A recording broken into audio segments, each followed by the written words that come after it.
Hi, guys. Thank you so much for your patience today. You know, things happen, and we really appreciate you being here. And we have a very special guest today, Anthony Verdugo, who has been a legislative lobbyist for 30 years. So I'm just going to hand the floor over to those that know more about this than I do. Thank you, Lynette. Tony, welcome to the show. And we just want to quickly recap what we've discussed with the audience so far. We're on week 4 or part 4. With Kim Coleman and myself, we went over the ordinary citizen lobbying process, and we went just through the basics. The second episode in part 2, we explain how the legislative process actually works. It isn't as simple as Schoolhouse Rock, where it's a little bill and it goes through the process. We went into the intricacies. Last week, we had Representative Ryan Chamberlain, who's going to be the future Speaker of the House in Florida, give his perspective as a legislator on the do's and don'ts in citizen lobbying. And today, Tony, we're going to discuss the effective ways on how to testify before a legislative committee. And you've been in the trenches for 30 years. In fact, you are one of my mentors that taught me a lot of what I know in the lobbying process. I've been lobbying with you on and off since the age of 16. So, I'm glad that you're here so you can share your knowledge and experience with the viewers here on Zang International and Cities for Sound Money. Now, the opening question I have for you, Tony, is you've been doing this for 30 years. Before we get into the technique, how much can one citizen showing up and testifying actually matter?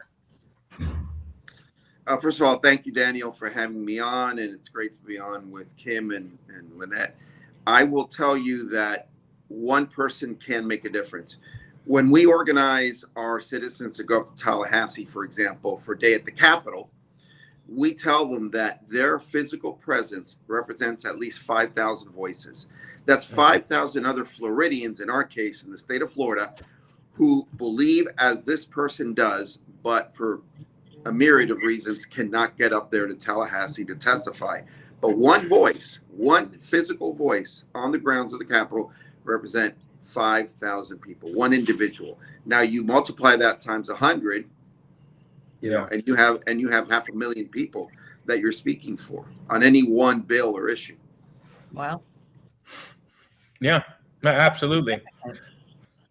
That is significant, and we've shared multiple the same statistics we've shared about emails, phone calls, and everything is I got from you, and it's true, you know, and we verify that with Ryan Chamberlain and other legislators throughout the process.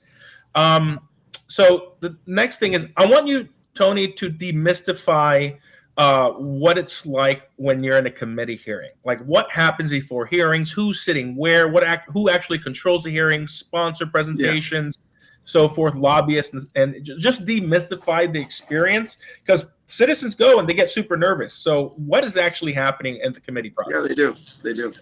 If you're a citizen and you've never lobbied before, or you're even thinking of lobbying, I would advise you to go to the state of Florida website, which is myfloridahouse.gov, and actually you have to navigate through it to find it. Yeah, you're gonna have to look a little and search deep, but look at a hearing, and it doesn't matter what the topic is, right? Look at one committee hearing. All committee hearings are aired on the Florida channel, so it's a matter of public record. All committee hearings are videotaped, so that means that if you didn't catch it live, you can go on the website to the different committees and watch them in action from beginning to end. Some committee hearings take as little as an hour, and some take as long as the entire day, 8 hours. That's mostly in the Senate, especially when talking about budget matters. But let me break it down to you as simply as this. When you have a bill, the first challenge is to secure a sponsor in both the House and the Senate. Otherwise, you don't have a bill. But the second challenge, once you have a sponsor, is making sure that that bill is going to be heard in the committee that's been assigned.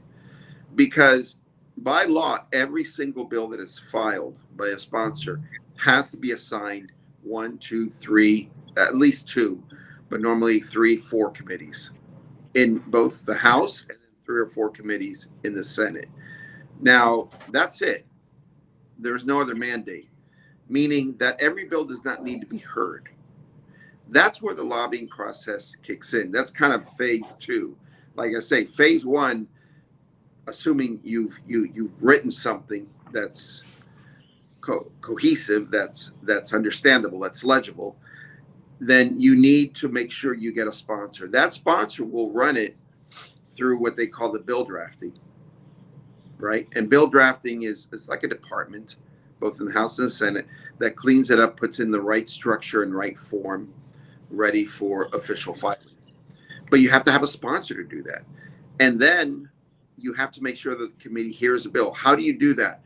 Well, you need to make sure you lobby the committee chair, because the committee chair normally is the one that decides. He or she sets the agenda. Now, sometimes your bill will be heard in a committee.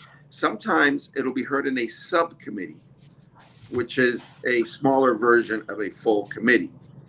But regardless, wherever it's assigned, you need to make sure that that chair knows that your bill even exists, that it has been assigned to that committee, and then starts a process of lobbying, getting them, making the compelling arguments as to why your bill needs to be heard.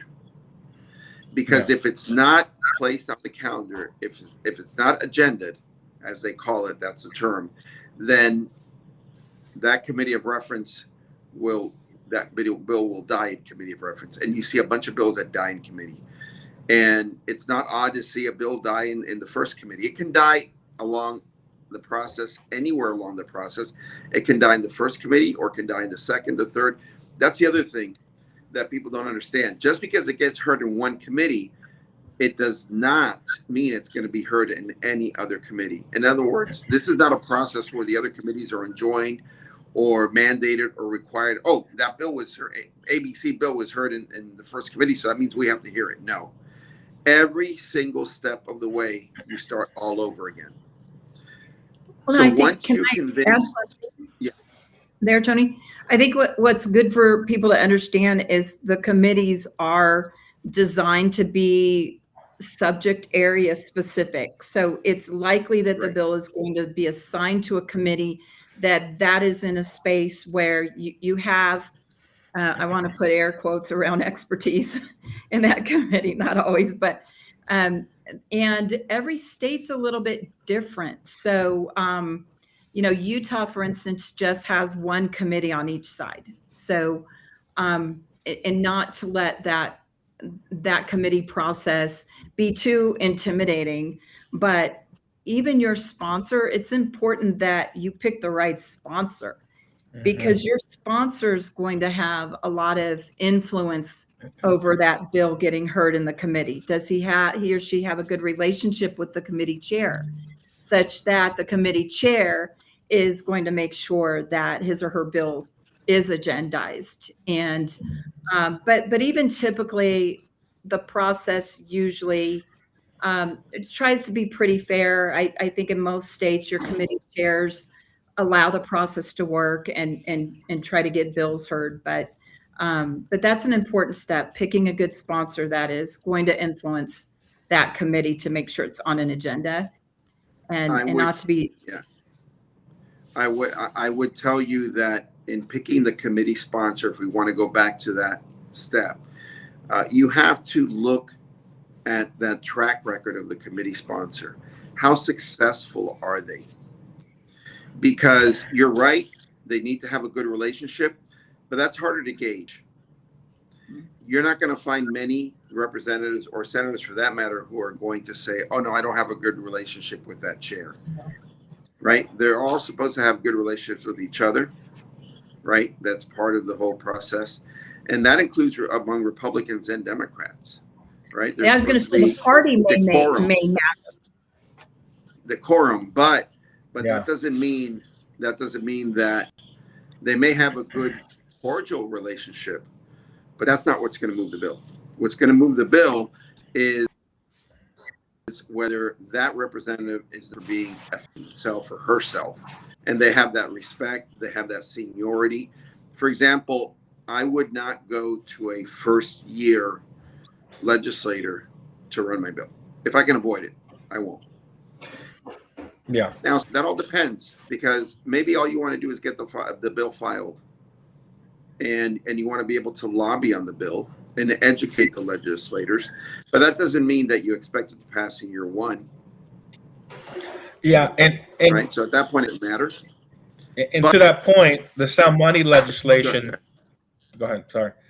The sound money legislation that we push in Florida, we did have a freshman run it, but we've got a co-prime sponsor who was a junior and then a senior in that class the following year, where he was able to work with the more senior leadership and so forth.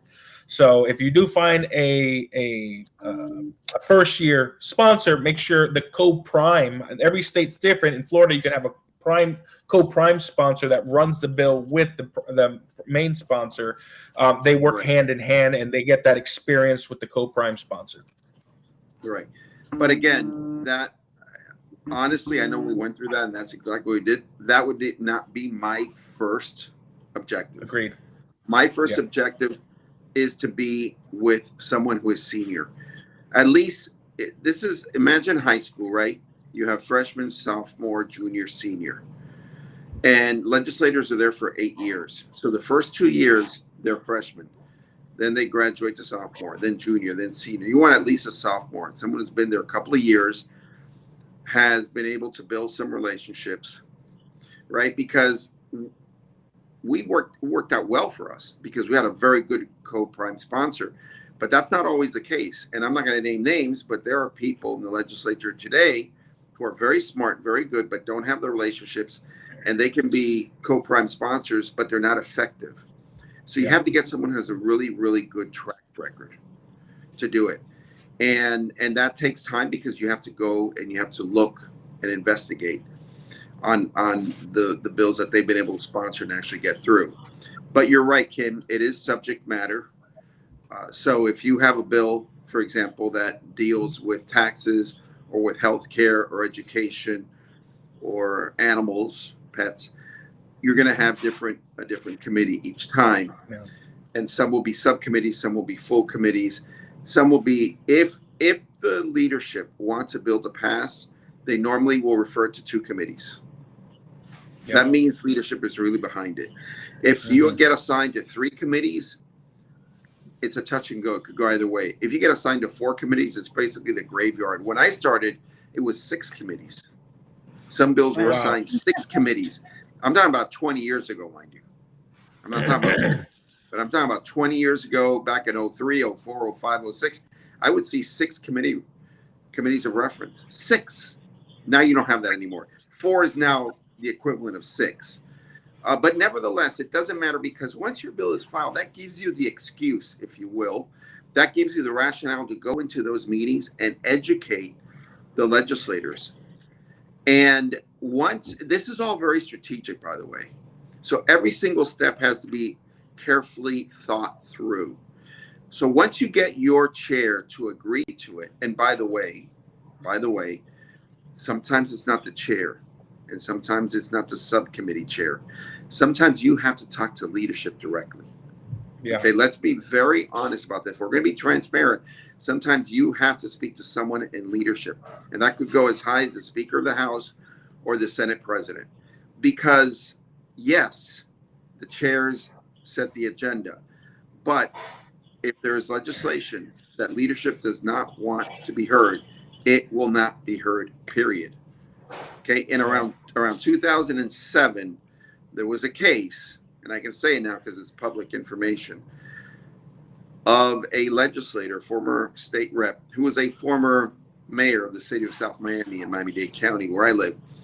And his name is Julio Robina. And he had a discrepancy with leadership as committee chair on a bill.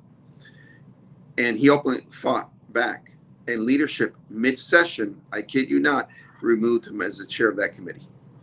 Yeah, same thing happened in Missouri with Senator Eigel. He fought with leadership. Not only did they strip him of his chairmanship, they took away all his privileges, including his parking spot. He had to park away from the Capitol. So, I tell people the first, most important vote that they'll ever take as a legislator is on leadership, because leadership absolutely stewards the bills to success or failure. And yeah, so 100%. And sometimes leadership is agnostic. Yeah. Let's face it. Sometimes they really don't care, and most of the times they are. Yeah. Most of the times they are. But I have spoken to leadership on bills that have had no traction, and after my meeting, they've gotten traction, and that's not a coincidence. That's just the way it works, because sometimes it's the other way around. By the way, sometimes it's the chair of the committee who takes ownership of the committee and decides, you know what, I don't like this bill. I don't like Verdugo. I don't like his organization. I don't like what he stands for. Could be a Republican. Stealth, a rhino, and I'm not going to hear it.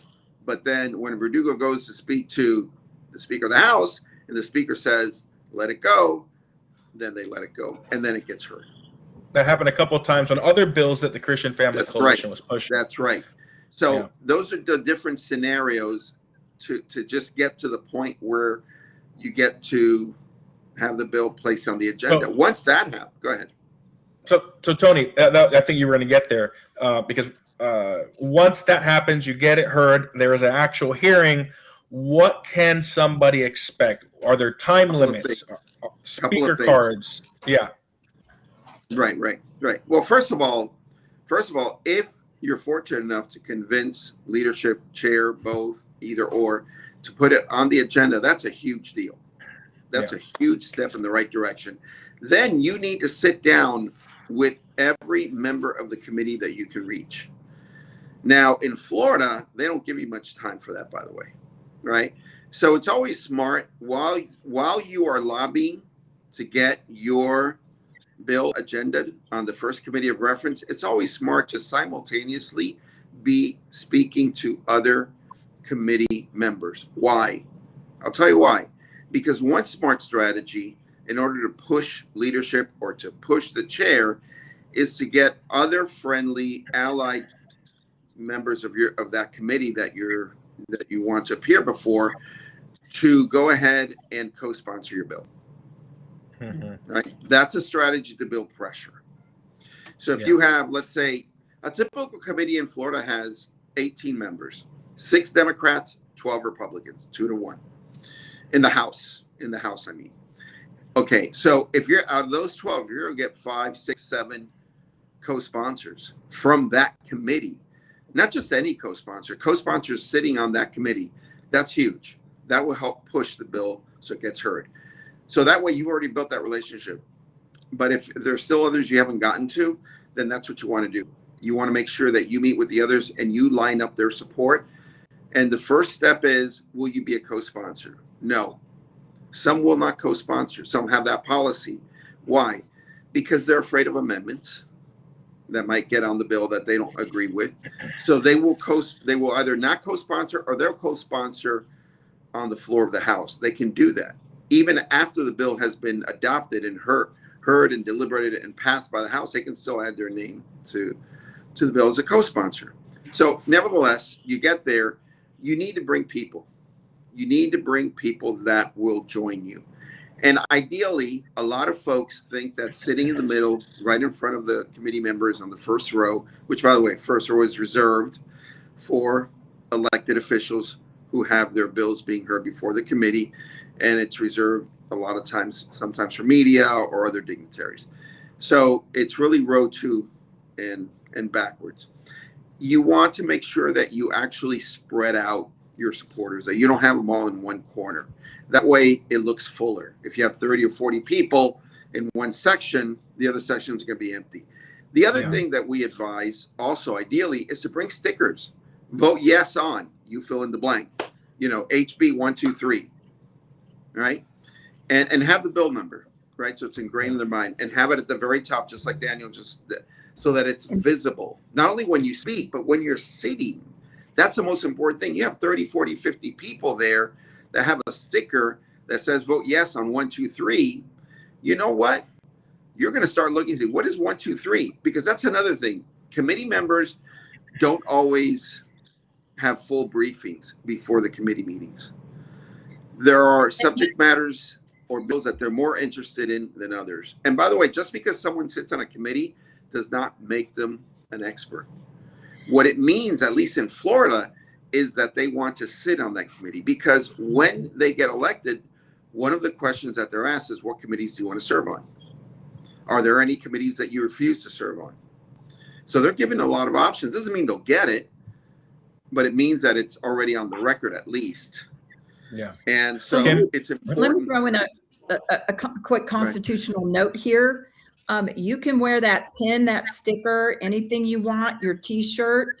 You have a First Amendment right to do that. You may be limited in your ability to bring in like a physical sign or physical displays. If you are wearing it on you, don't let anybody tell you you have to take it off. We had that scandal in Utah, and no, absolutely, the Supreme Court has said you get to wear it.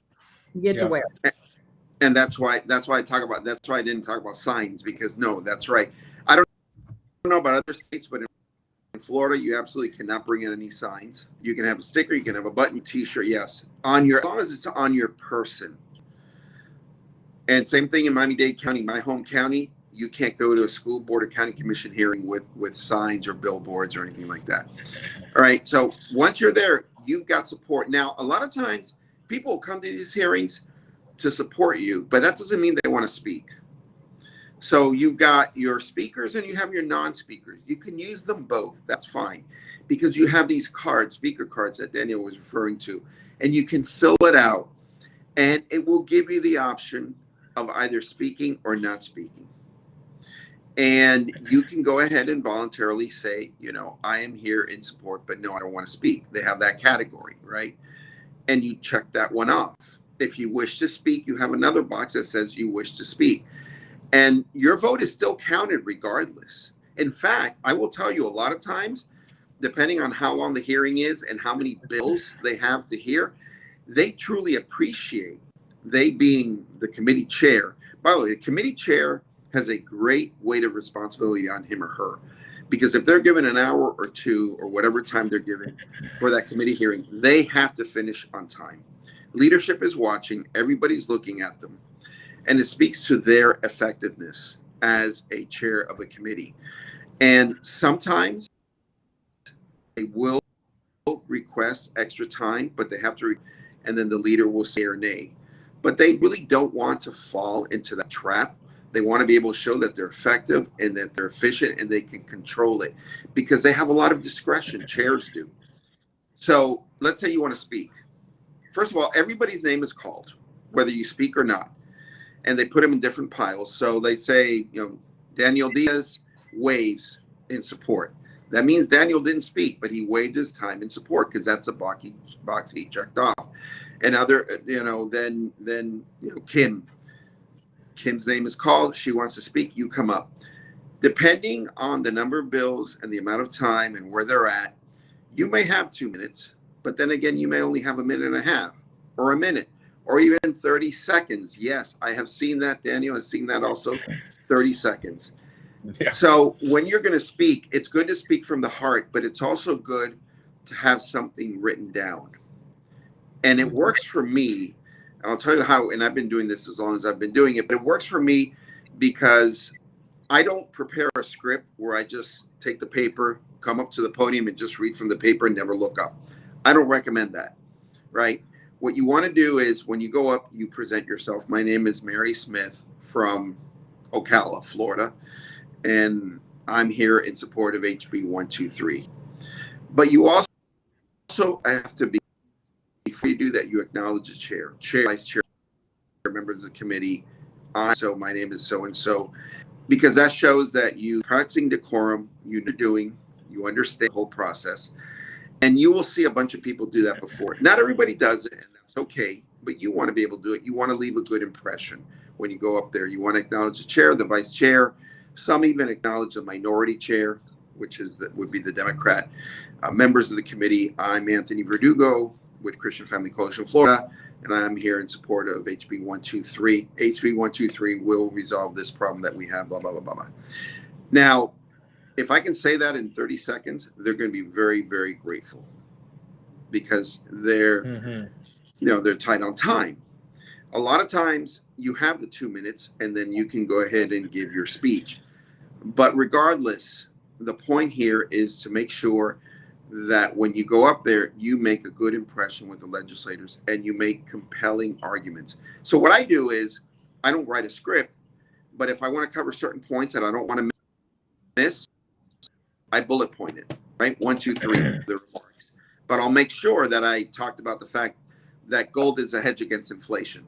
I got to remember that. That's a bullet point. That's all. Gold, hedge against inflation, right? Number 2, that gold, is been using as currency before. Okay, has a history behind it, right? Number 3, this bill does not mandate businesses to accept gold and silver as a form of payment. No mandate on businesses. Those are my bullet points. So I'll weave it into the rest of my remarks.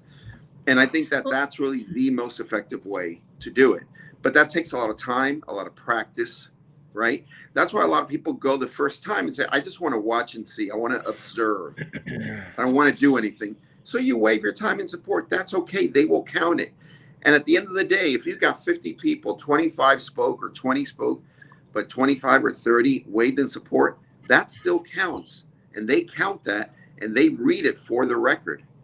And that's important because it shows that it's not just you, it's the people behind you that are showing up, taking their time to go, especially if they're traveling from Miami or anywhere in South Florida. That's the longest distance in the state, right? And they're sitting down and they're taking the time. Now, I would tell you when you go to the committee hearing, you should go dress appropriately and professionally as well. That's important because all the legislators are in a suit and tie. You don't want to show up, and I know that this is not for this audience, but Daniel will know what I'm talking about. You don't want to show up in your best, rainbow colored hair. You don't want to show up, with jeans and with holes in them and things like that. You don't want that. You want to be taken seriously and lasting impressions. And the way taken seriously is by the way you show up and your dress and how you communicate and how you basically conduct yourself. Because they follow, being all the committees follow Robert's Rules of Order. You have to be professional. Go ahead, Kim. Yeah, I mean, it's just some basic professionalism. So I wanted to make a couple points. Every state is different because, this is a national program and every state just has little differences. In the state of Texas, you have to pre-register to speak in a committee. That was new to me. That was a first. And then Utah, where I served in the legislature, it's just sort of an open call. Is there anyone in the audience who would like to speak? So you want to look ahead of time on the website and see if there are any particular rules or procedures for how to speak. But even in the ones that have some sort of sign-in and some registration, I've observed that sometimes even the chair will open it up and say, is there anyone else who would like to speak? But, if they have a sign up ahead of time, you at least know that you can get on the list and they're going to call you, likely in that order. But if you didn't go through the procedure, there's most states, I think I've observed that they'll still open the microphone, let you come to the front. The other thing is if you are working with a group, like you're working with some grassroots folks and you're all gathering, and then you hear the chair says you only have a minute, you might want to huddle really fast with your group and make sure you at least cover the points and listen to the speakers ahead of you. And if they didn't cover an important point, make sure when it's your turn, you get all the points covered. Now, I personally value the First Amendment incredibly, and everybody should be able to say what they want to say, even if it's already been said 100 times. Still speak your heart, your soul, your mind. That's your right and prerogative. But if you're trying to persuade and you want to make sure that bullet list that Tony mentioned is covered, then maybe set aside your passion and make sure you get some facts on the record. And that's just working together with the group and paying attention to the testimony that's given. And then I think the most important thing, Tony's done this for 30 years, right? And some of us have a lot of experience doing this. The people who are sitting in those suits and ties and jackets in the front, they really don't care if you're nervous or you stumble or you don't pick the most eloquent word or the most precise word. Just go talk to the lawmakers. Just never let that situation intimidate you. And, public speaking is the most common phobia in this country. Don't let that intimidate you. You're not going to get a letter grade. Nobody's really judging you on what a great public speaker you are. This is your opportunity to talk to legislators that represent you, and just do it from your heart and mind. Yeah, prepare yourself for sure. Prepare as well as you can, but don't be nervous or intimidated by the situation. Just they're regular people. I can tell you, I've been on that side of the dais. Yeah, they're not super special. They're just regular people. Yeah, 100%. Tony? I think so. In Florida, you have an option. You can pre-register to speak, or you can register day of. People don't register either, but say they want to speak, and the chair will say, go ahead and speak, and then fill out your form. Now, I recommend, because true story, this has happened, where people pre-register, but it doesn't get printed up and it doesn't make it to the chair. And they'll say, I pre-registered last night. And so I recommend that if you want to pre-register, you can do that, but also register day of when you arrive. Register twice if you have to. It's better that they call you twice, which happens also. And then you can say, I already spoke, thank you, the second time, than to count on being called up because you pre-registered and you're not called up. That's important. The other thing about subject matter that you were talking about, reiterating the same point over and over again, sometimes chairs will tell you if you're going to reiterate the same point that someone else has already addressed, please don't do so because for whatever reason, matter of style, it gets on their nerves. But I think people get the most nervous when you're talking about hot button issues, which is what we deal with all the time, right? We'll deal with issues of religious liberty. We'll deal with issues of gender ideology, LGBTQ, IA2+, the abortion issue, conscience protection, Israel, you name it. I mean, there was a hot one in Israel last term. Yeah. And it elicits a lot of passion, and that makes people nervous. Those who have not spoken before or are not used to it, of course, right? They're going to be on their feet. And then what makes it worse sometimes is on these very same issues, depending on who the speaker is, you will have legislators. It's rare, but it happens, who will actually not allow the speaker to sit down until they ask him a few questions. Daniel's been there. Yeah. Right? Legislators will ask you questions. And that really makes speakers nervous. Yeah. That normally doesn't happen to first-time speakers. That happens to leaders of organizations. That happens to people who have been there very often and already have experience and have been seasoned. They're the ones that are put on the spot, so to speak. Yeah, but that does happen. You're not on trial.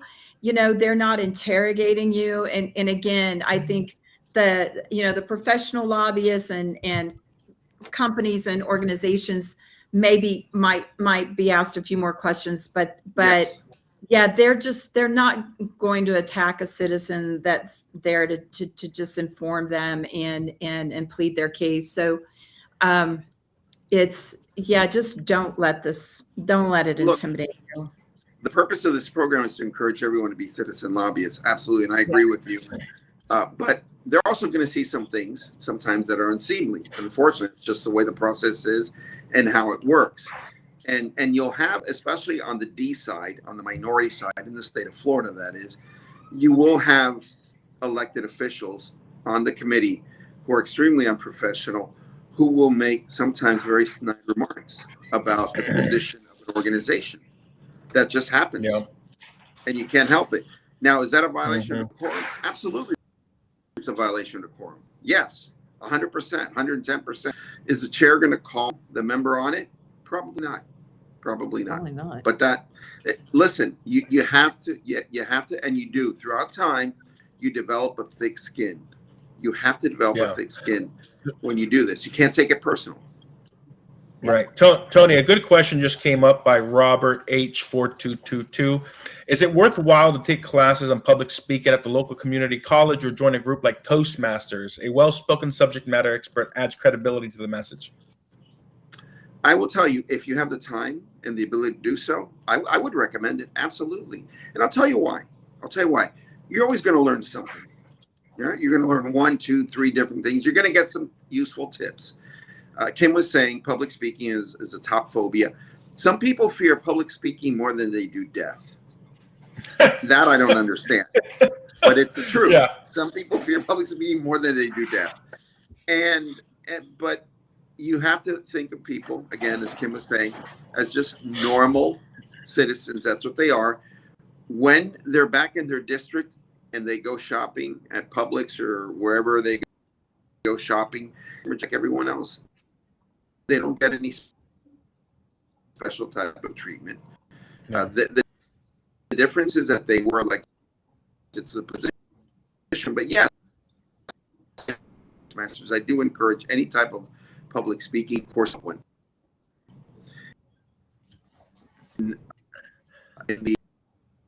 Tony, when I was at my college, I took a public speaking course and really helped me out a lot. And then the first 2 hearings, go to the school board and just watch and become adapted environment. Help you loosen up. Yeah, absolutely. So, Tony, I know that you've had some really hard questions that were thrown at you during committee meeting. We just kind of touched on the question. The committee members asked you questions.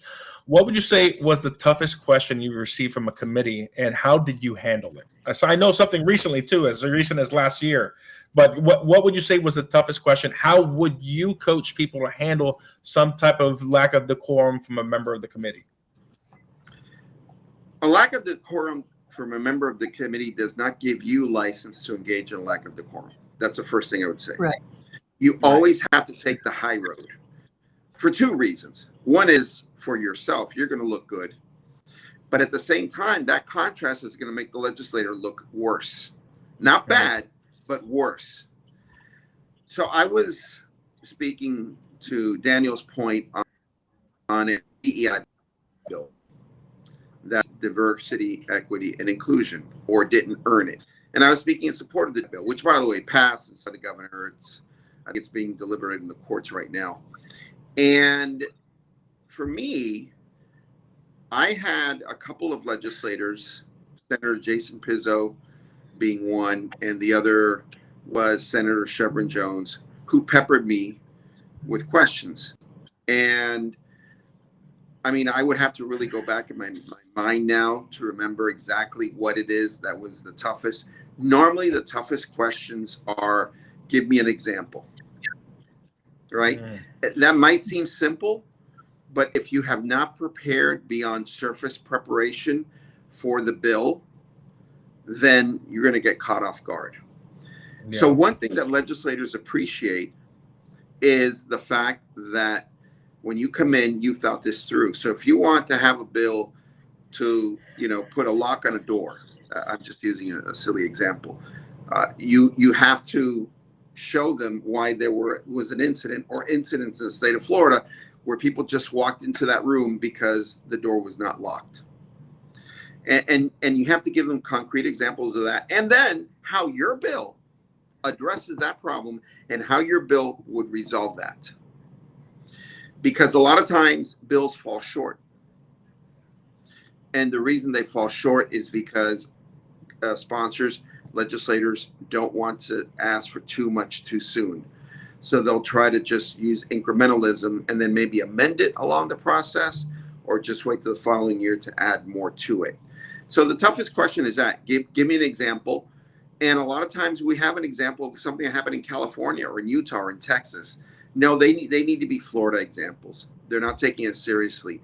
Something else that legislators value is whether the legislation that you're proposing or the resolution that you're advocating for has been adopted in other states.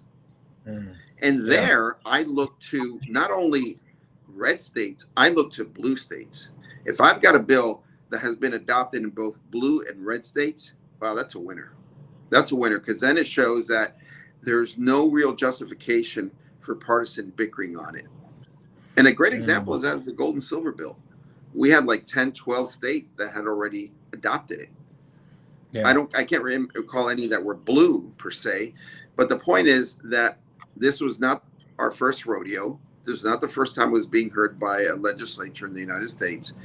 And other legislators feel comfortable about that because they're not going to be the first one, at least in Florida. Texas is different. Texas likes to be first. Florida doesn't. Yeah. Kim? If you are going, I mean, if you care about this enough to show up, you probably have, you know, some adequate stories to share. But again, Tony talked about how a bill's going to go through multiple committees. So pay attention in a committee to what those questions are, because they're probably going to come back up when it goes to another committee or it goes to the other chamber. Look at the news stories. What are people asking on this subject? Where is the divide? And so just trying to divine what may be asked in the committee, because you already know it's controversial, or you already know a particular lawmaker has a worldview that you might have to overcome. And this is a part where you can also work with your sponsor and say, hey, what are you hearing?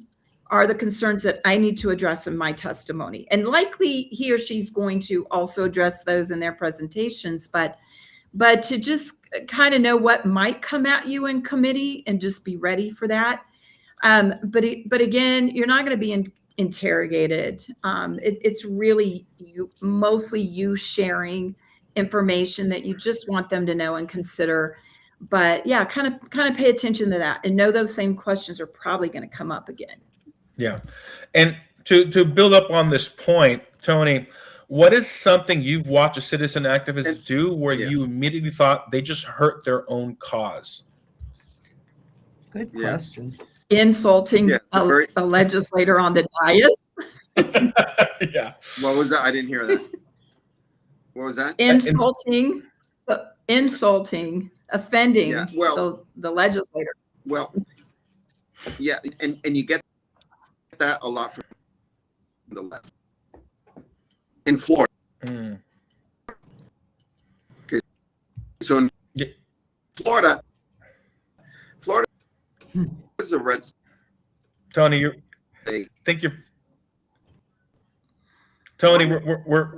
you're really majority. Our majority is a super majority. Can anybody hear? Oh, okay. I think what happened was Tony's phone overheated. So I would say, some of the things that are going to tank your testimony is if you're combative, if you are offensive, if you're critical of the people who are about to take a vote. All right, we're back here. Yeah, I agree. Combative.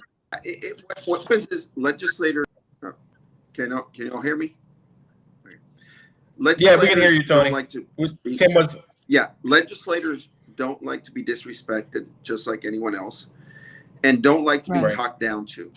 And in Florida, we have 2/3 of the House that's Republican, and we have 3/4 of the Senate that's Republican.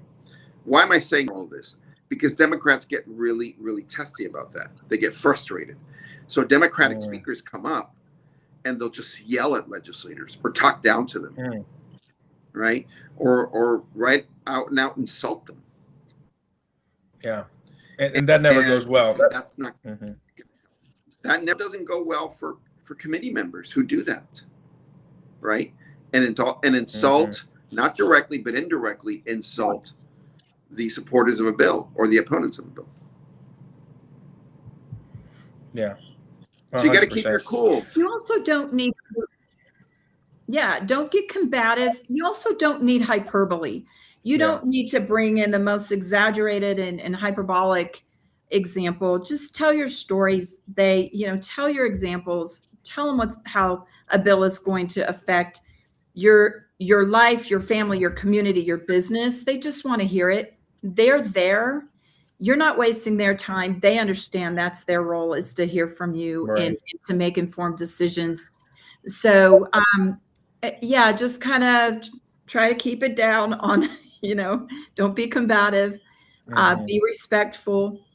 Most chambers or most legislatures have a rule for not even addressing people by name. So very, very generically, Madam Chair, or, Mr. Committeeman, dear Representative, whatever. So just be very careful that you don't offend anybody. You're not going in there to fight. You're going in there to share, and they're ready to hear from you. Yeah. And to wrap it up, we're going to get to the end of the yeah. Well, yeah, that breaks the decorum. So after the bill is heard, you give your testimony, the committee is wrapping up. What happens next? Because the job isn't done. You give your testimony, then what? Yeah. So then the committee closes off what they call the public hearing portion of the meeting on that bill, and then they deliberate amongst themselves, right? And each one gets maybe a minute or two to speak on the bill, those who want to. Now, I said earlier you have 18 members of the committee. Normally 18 members don't speak. Normally now in the state of Florida these days, normally it's the Democrats who speak. So you have 6 Democrats, they'll all have something to say. And most Republicans won't speak, or maybe 1 or 2 will if they feel really passionate about a certain bill. And once they do that, then they call roll. They call roll for a vote. And they call everybody's name and they say yay or nay. And then at the end of that process, then the person will say the bill has passed by a vote of 12 or 11 to 5 or whatever that number. And what that means is it gets a favorable recommendation. Again, that's just a favorable recommendation. That doesn't mean it'll get heard in the second or third committee. Does it build momentum? Absolutely, it builds momentum. But Blackwell, in one of his 40 laws of public policy, says that if it's not pushed, it's not going to happen. I'm paraphrasing. But you've got to keep pushing. Then you go to the second committee. And if there's a third, and you go pretty much the same process, you begin to see, right, the pattern Kim was saying, the question, what work best, which ones are the most compelling. And you begin to feel better about yourself because you got one committee to approve it. Now you're going to go to the second committee and you're going to ask your sponsor. By the way, everything that you do, your sponsor needs to be doing as well. But again, sponsors have 7 bills in the House. And that doesn't count resolutions or memorials, memoriams, and other things. So they have a lot going on. So while you ideally want them to take the charge and take the lead, you've got to come alongside and help as well. And stay in touch with your sponsor, right? After the first committee, hey, what do you think went right? What do you think went wrong? What could we do better? Where can we, improve? And who and they'll tell you. Talk to in the next committee? Which members, do I need to persuade, and what are their buttons that I need to push? Exactly. And then every state is not like Florida. Like Florida is one of the few states where you have the committee hearing and then they actually vote on it. Some states like Maryland or Missouri, they just hear testimony and they vote on it on a different day. Like in Maryland, where we're pushing the sales tax and legal tender, we would actually get questions from the committee asking for more information. So once the committee hearing is done, you better follow up with those committee members with the statistics and data that you mentioned that you would give to them, because that would actually probably cause them to either vote for or against it. So your homework isn't done, and it really depends on the state. And even in like a state like Florida, they say, yes, give me some more information, because that bill isn't done. That's just first committee. They'll probably help work the bill. or they might work against it, right? So your job isn't done yet. You know what happens too a lot of times, because of collegiality and so forth. Some legislators will vote for the bill pending answers because they want it to move forward. They're generally conceptually into the bill, but they will, and that doesn't mean that they don't want their questions answered. But that usually falls upon that's incumbent on the sponsor himself or herself to get back to the legislator with those answers to their questions or their question. And they will. Another thing that you can do is you can bring talking points with you and make sure that your allies on the committee are in front of them. And that can be done the day of the hearing. Because you can do it before. Absolutely. But what if they left a piece of paper behind in their office? Or they didn't go to their office. Sometimes they don't go to their office. They go straight from their car, straight to committee. Yep. So it's always good to have those extra talking points with you and give it to them. Only because it doesn't mean they're going to speak or they're going to speak about them, but it gives them at least some reassurance when others are speaking out against your bill that they're on the right side because of the points that they have in front of them. Never make it personal. This is all about being professional, not personal. The left will make it personal. You don't. And that includes legislators. We probably have the worst crop of Democratic legislators that we have ever had in the history of the state of Florida. And I think that legislators who will mock, who will make fun of people's faith, people's opinions, will do it openly and will call them names. Not by name, but just call them names. You know, oh, another good Christian. Oh, those Bible thumpers. And that's all violation of decorum. All of that violates decorum. All of it. But you never respond in kind. You always take the high road. Don't react and don't get angry. And someone just put in the chat that legislation is sometimes a marathon and not a sprint. And and I think I know we're coming up kind of at the end. And I just, the thing that I would want to emphasize the most again is don't be intimidated by this process. We've talked about a lot of technical things and things that happen. And, you know, honestly, show up, find a staffer and say, if you don't know what the rules are, find someone who looks like they work there and say, is there anything I need to know? I'd like to speak on a bill today. Do I need to sign up? Do I need to, you know, what do I need to do? They're there to help you. And, you know, there can be some nastiness that comes out in committee hearings, but it really is on the rare side. And usually good chairs take care of it and stop bad behavior and violations of decorum. But yeah, just don't let any of it intimidate you or scare you. You just go to the Hill and talk to the regular people who represent you. They just happen to be on the other side of the dais, but they're you, they're one of you, should be. They're the people, we the people. Yeah. So you might actually find it fun. And sometimes it just gets in your blood too. And being civically engaged, I think most people find it's much easier than they thought it would be, less scary than they thought it would be. And they find out that they were able to do some good. So that's why it's important to attend these. You don't have a dog in the fight, right? Just to get comfortable with the environment and the vibe and get used to it. And I don't mention the bad things to scare people. I just mention it to prepare people. I don't want to scare you, but I want to prepare you. And I will tell you, there's an old saying that's important. And that question, who does the government belong to? And I think this is a good way to conclude. It doesn't belong to the people. It doesn't. Yeah. It belongs to the people who show up. That's who the government belongs to. Yeah. If you don't show up and you don't speak up and speak out, you're not going to be heard. And if you're not going to be heard, you can't sit back and say, well, someone else will. Belongs to me. No, it doesn't. Yeah. You're doing nothing for it. So. Right. Only the people who show up and voice their concerns. Yep. Also, and And- just and one quick show note up. too, is a Even lot of if you states waive your now time. allow remote testimony. Sorry. Even if you don't speak, I think- you're still making a difference because you filled out the card. Yeah. I mean,